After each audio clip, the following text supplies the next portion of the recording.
திமுக ஆட்சியில் போதைப் பொருள்கள் பிடிக்கப்பட்டபோது, தமிழ்நாட்டில் போதை கலாச்சாரம் பெருகிவிட்டதாகவும், அதனால்தான் தெருவெங்கும் போதைப் பொருட்கள் பிடிக்கப்படுகின்றன என்று பொய்ச் செய்தியை பரப்பி ஆட்சிக்கு வந்த தாவேகா அரசில் அந்த மாதிரி போதைப் பொருளை பிடிப்பது என்பதை முற்றிலுமாக நிறுத்திவிட்டார்கள். அது இன்று பள்ளி மாணவர்களின் பயன்பாட்டுக்கு வந்துவிட்டது. கல்லூரி மாணவர்கள் பயன்படுத்திக் கொண்டிருக்கிறார்கள்.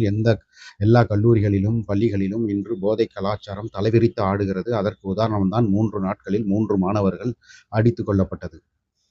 இன்னைக்கு வந்துட்டு திருவொற்றியூர்ல ஒரு மாணவன் கொல்லப்பட்ட வீட்டிற்கு ஆதவ அர்ஜுனா சென்று வரும்போது, அங்கிருக்கும் மக்கள்கள் அவரை துரத்தி அடிக்கின்றனர். அந்த அளவுக்கு தான் அந்த லட்சணத்துல தான் இவங்க ஆட்சி நடத்திக்கிட்டு இருக்காங்க.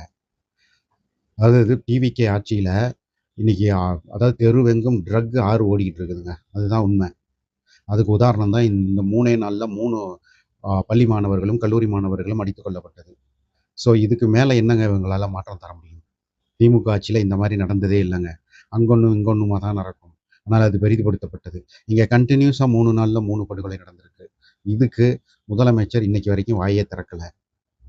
அரசு அதாவது போலீஸ் துறையிலிருந்து உயரதிகாரிகள் யாரும் வாயை திறக்கவில்லை.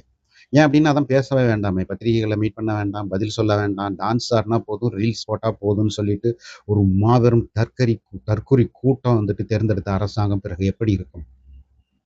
இதுபோல்தான் மாணவர்கள் தறிகெட்டு திரிகின்றனர். வகுப்பறையிலேயே பள்ளி மாணவிகள் யூனிஃபார்மை போட்டுக்கிட்டு நாகர்கோயிலில் வந்து பியர் அடிக்கிறாங்க. ஸோ இந்த மாதிரி வருங்கால இளைஞர்கள் தற்குறிகளாகவும் தரங்கட்டவர்களாகவும் மாறிக்கொண்டிருக்கிறார்கள். இதை தடுத்து நிறுத்துவதற்கு இந்த அரசாங்கம் எந்த விதமான நடவடிக்கையும் எடுக்காமல் இருந்து கொண்டிருக்கிறது என்பது மனவேதனையை தருகிறது. இனிமேலாவது இந்த அரசாங்கத்துக்கு ஓட்டு போட்ட மக்கள் சிந்திக்க வேண்டும். உங்களுடைய வருங்கால சந்ததியினர் நல்லபடியாக வளரணும் அப்படின்னா தயவு செஞ்சு சிந்திச்சு பாருங்க.